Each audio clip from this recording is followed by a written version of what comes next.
lăsat în urmă, ca la Golorițe, și înaintăm cu un vânt ușor de 10 noduri, numai bun de navigat cu spinnakerul. E o frumusețe când se umflă și prinde vânt. Sincer, m-aș putea uita la el ore întregi. Ne îndreptăm spre Olbia și cu pânza asta sus, drumul e o plăcere.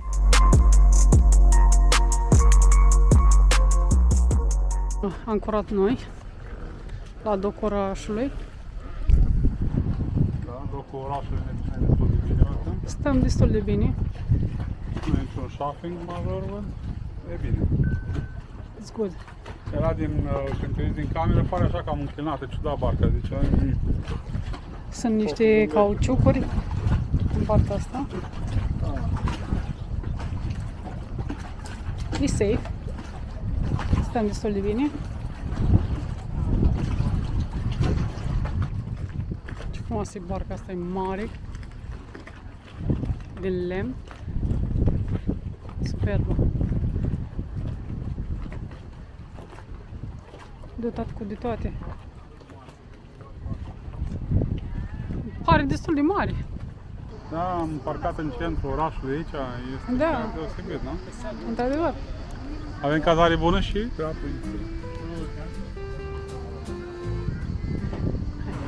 Am luat-o la pas pe Corso Umberto, o stradă pietonală lungă din centrul orașului.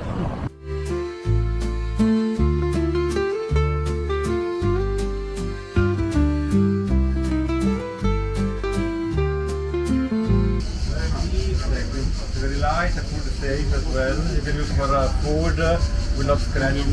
In cooking the oven, like ceramic process, to make them anti-scratchable. First time I see this, very nice. Thank you. They only carry to clean by hand wash only, not in the machine. În apropierea marinei am dat peste târgul ăsta de obiecte artizanale. Am găsit de toate, de la ceramică pictată până la țesături tradiționale, unde se văd că oamenii ăștia chiar pun suflet în ceea ce fac. E un orășel, da? Face așa. Da, cam pustiu. Cam pustiu, bă. Pe Ștefan cel Mare era plin. Muzică, acum încercăm și noi niște direcții, dar văd că nu sunt așa de direcționate, nu sunt prea bune. Centrul e cam micuț. Aici e atât de pustiu, încât e trist. Nu, hai să ne întoarcem. Let's go back. Pe Ștefan cel Mare și să ascultăm muzică.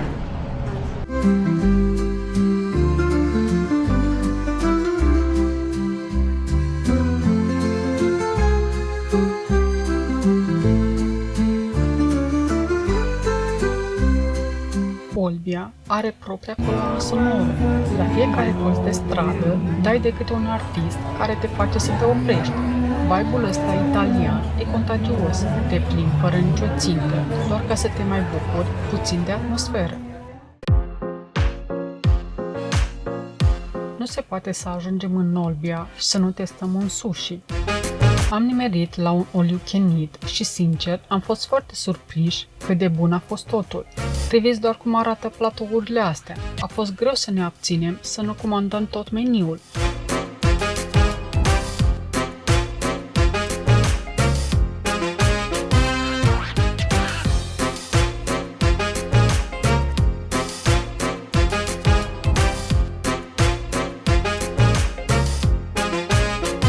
Sushi a fost peste așteptări, o surpriză culinară binevenită. Am ieșit de acolo cu burțele pline, după atâta mâncare bună, pregătiți să luăm orașul la pas, fără nicio țintă precisă. Este un mix de sunete care te face pur și simplu să nu mai vrei să pleci. Pe de o parte sunt cântăreții stradali care te învăluie cu muzica italiană autentică, iar pe de altă parte, de la fiecare terasă sau bar, ți au stiluri diferite de muzică, care te îmbie să te așezi la o bere sau la o cafea. E o stare de relaxare totală, să te pierzi printre oameni.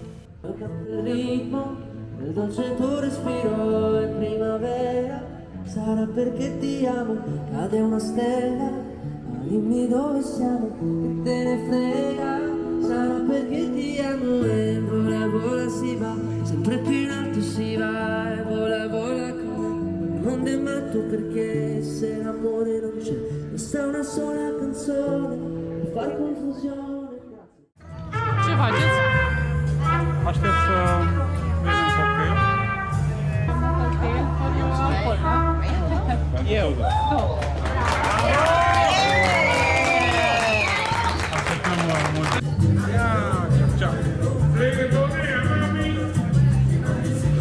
nici n-a venit băutură. Da, nici nu a venit băutura și voi lansați. Pe acolo? Limonadă. Limonadă cu mentă și cu gheață. Așa se spune? Hai. Cheers. Mojito. Bem. Vă place muzica? Da, chiar arată bine. Merge, nu? Așa la seradă cu un mojito.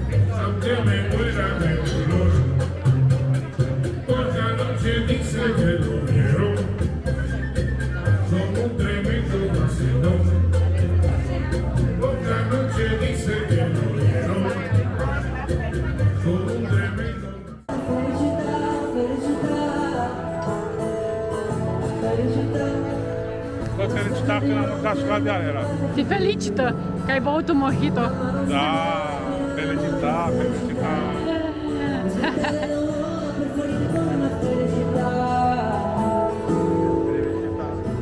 Senti nell'aria c'è già la nostra canzone d'amore che va come un pensiero che sa di felicità. Senti nell'aria c'è già la nostra canzone d'amore che va come un pensiero che sa di felicità.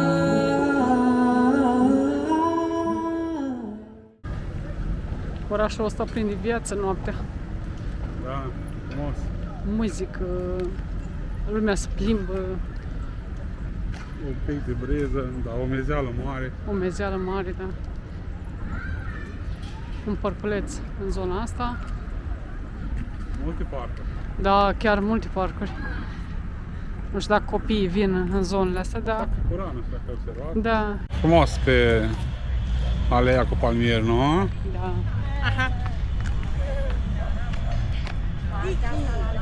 Mai aglomerat pe aici decât în partea centru vechi.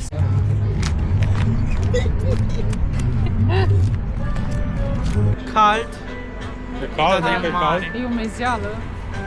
E mezeală. transpiră mâinile. Asta din cauza că, Ești emotiv. da, ești emoționat. Oh. E plăcut să te plimbi seara așa, pe un pic de răcoare, briză, e plăcut. Mare dragul.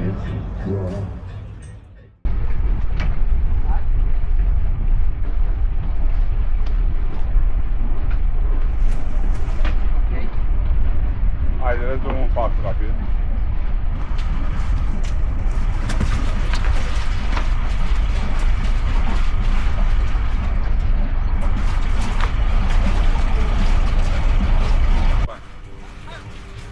Pregătește să-i dai drumul la asta. Tania, tu stai în față la tender. Spuneți că sunteți în poziție. Gata. Tania, poziție?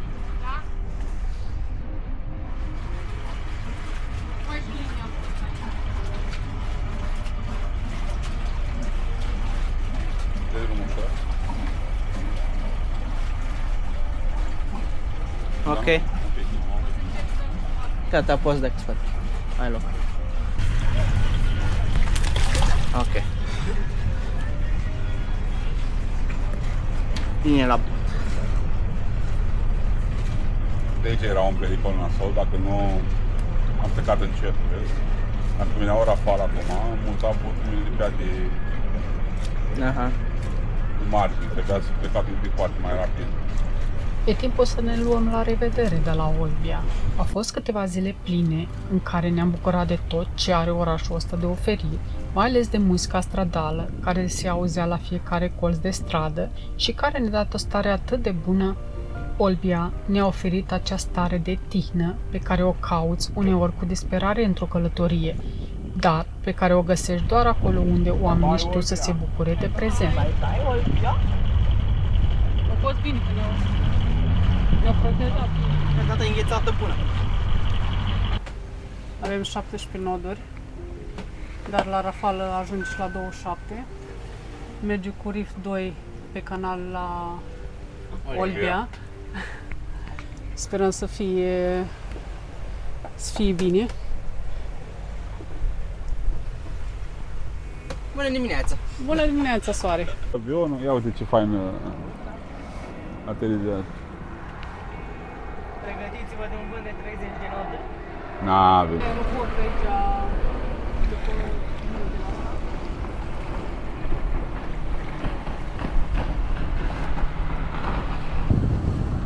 o barcă mare lângă noi, fain desenat. Bine că am ieșit de pe canal. Ieșirea din Olbia ne-a ținut puțin în priză. Am avut de parcurs vreo 4 mile și jumătate pe un canal destul de strâmb, iar vântul n-a stat degeaba. A urcat constant între 17 și 25 de noduri. Am mers cu Genoa la Rift 2 ca să avem control maxim. Pierd apă. Deci la trecerea aia, la intrarea în canal, noi ieșim și el intră. Dă-i acolo.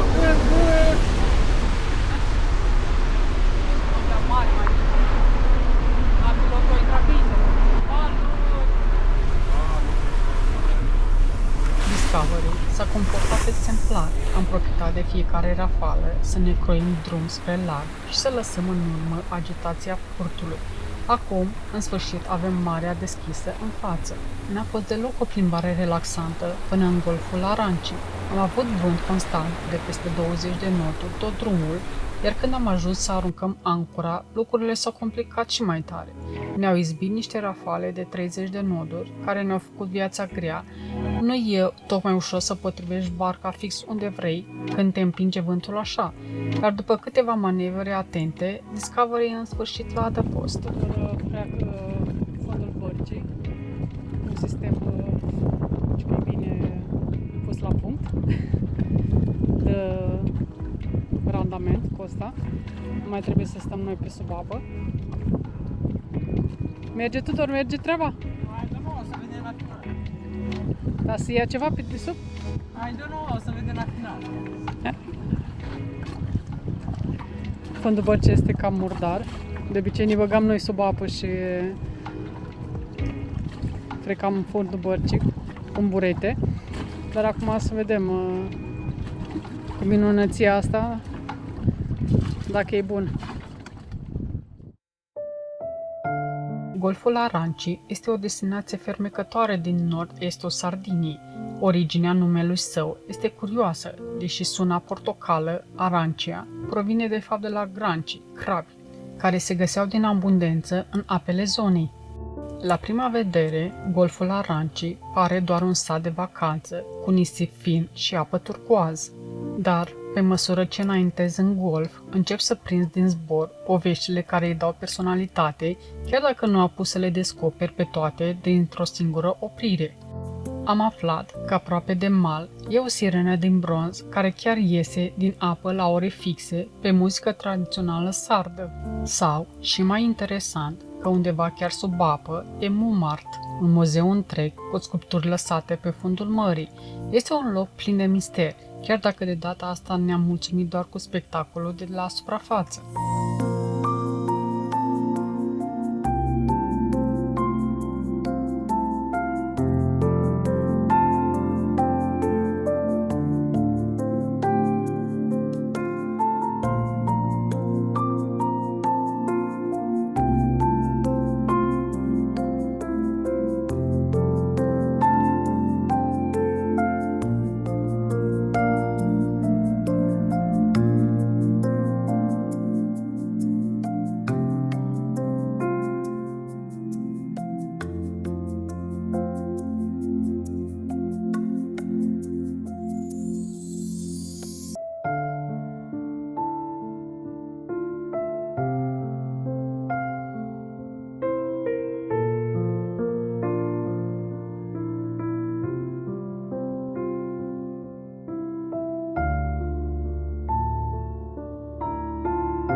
Am ieșit la o plimbare. Uite ce frumos se vede marea.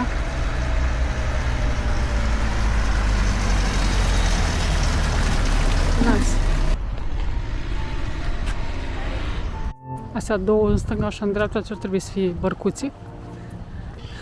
Cred că da. Asta și asta. Comuna Golf Orange. Palmieri la tot pasul. Și am ajuns la malul mării. Nisip alb.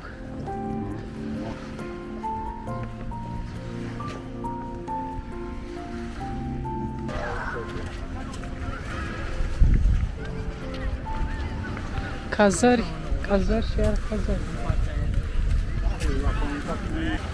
Ce nori! Sperăm că nu plouă la noapte. Au zis că nu plouă. Să vedea. Ole mai este cât de vântoși. Am plecat din golful Aranci, unde ne gândeam la o destinație mai îndepărtată, dar marea a avut alte planuri pentru noi astăzi. Imediat ce am ieșit în larg, am dat de un vânt din față destul de încăpățânat, la rafală 25-30 din noduri, urmat de valuri mărișoare, care ne cam încetinea. În scenic, cea mai importantă lecție e să știi când să te oprești și să asculți natura. Văzând că înaintăm greu și că efortul bărcii este prea mare, am decis să schimbăm cursul. Am ales să ne adăpostim la Delphin Beach. Nu suntem singurii care au căutat protecție aici. Am poposit alături de câteva iahturi mari care erau deja legate la mooring, așteptând și ele condiții mai bune. Du și vezi ancora!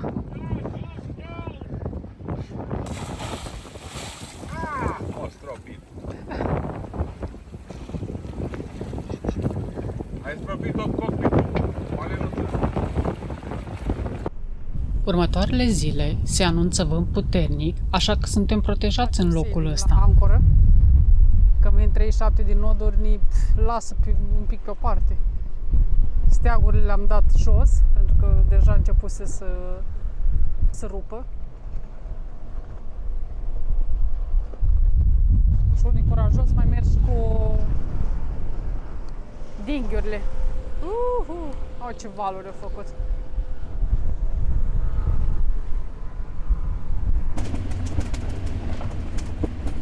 Vedem ce se întâmplă afară.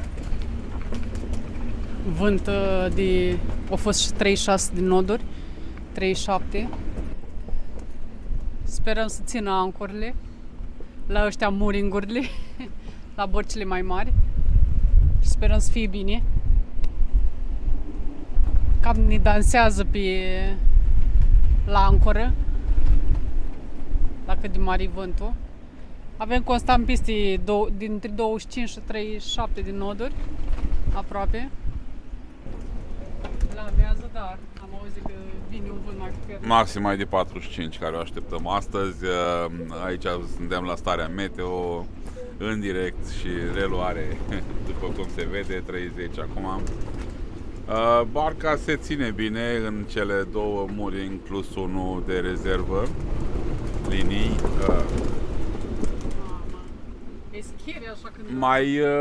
Mai vibrează din toate încheieturile când vine câte o rafală dintre asta. Am ridicat dinghiul sus. Pare că stă bine noi deocamdată. Mai vibrează panourile solare? Mai vibrează un pic arcada cu panouri solare, dar nu e cine știe ce și rar. Na, e normal bănuiesc să mai vibreze, că nu poate să te chiar fix. Dacă trecem și din 45 de noduri astea cu bine și nu se rupe nimeni nimica, înseamnă că mai mergem și mai departe. Ei, am trecut de 50 de noduri lejer, am trecut în jumătate de oră. Păi și acum îți vine în rafale, 20 cu 12 ore o să le avem. Da, nu, e ok, eu zic că stăm foarte bine. 36 maxim. 36 fost maxim.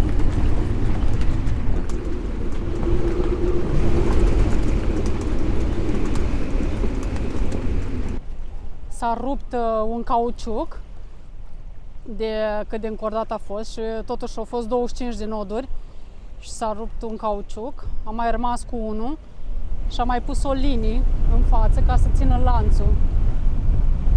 Avem vreo 65 de metri lăsați de lanț și sperăm să țină la 40 de noduri cum se anunță mâine și la noapte. Suntem în 6 sau 7 metri de apă și am lăsat aproape tot lanțul. Sperăm să fie în regulă și să ne țină. Sim safe. Sunt multe bărci de astea mari. E o zonă de bogătani. Așa zicem noi că sunt bărcile duble câte noastre. Ei au dinghiul cât barca noastră. Și s-au legat la mooring boluri.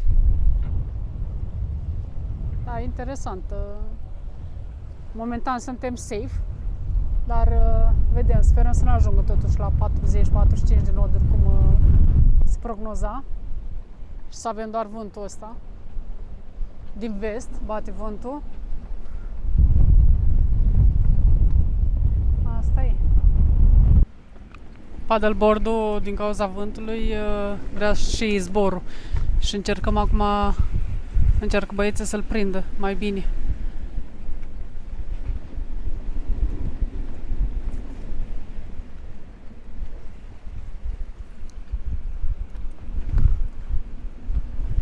Riscuri și riscuri. Băieții vor să scoată paddleboard-ul, că nu cred că rezistă la vântul ăsta. Cel mai mult au fost 41 de noduri.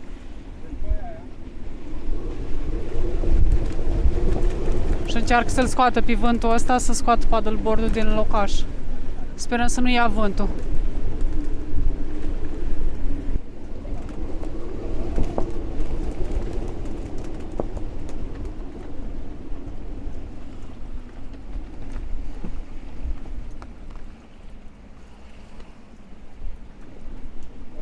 Și au reușit să-l dea jos. Acum o să-l strângă. Oh my god. Scary, rău. Deci a început de acum să fie cel mai mult cât a fost 43, 42 de noduri. A fost cel mai mult. Bravo, băieți! Ați reușit! Vezi să nu te iei vântul. După 2 zile de vânt în care am stat la adăpost, pot să zic că am rezistat cu bine. Dar marea nu te lasă să stai prea mult locului. Așa că azi ne-am făcut curaj, am ridicat tancura și ne îndreptăm spre nord, către Palău. În episodul următor, vă invităm să descoperiți alături de noi Palău și arhipelagul La Maddalena. O să vedeți cum arată viața în acest colț al Sardiniei și mai ales apele alea turcoaz despre care vorbește toată lumea. Ne revedem curând, aventura continuă!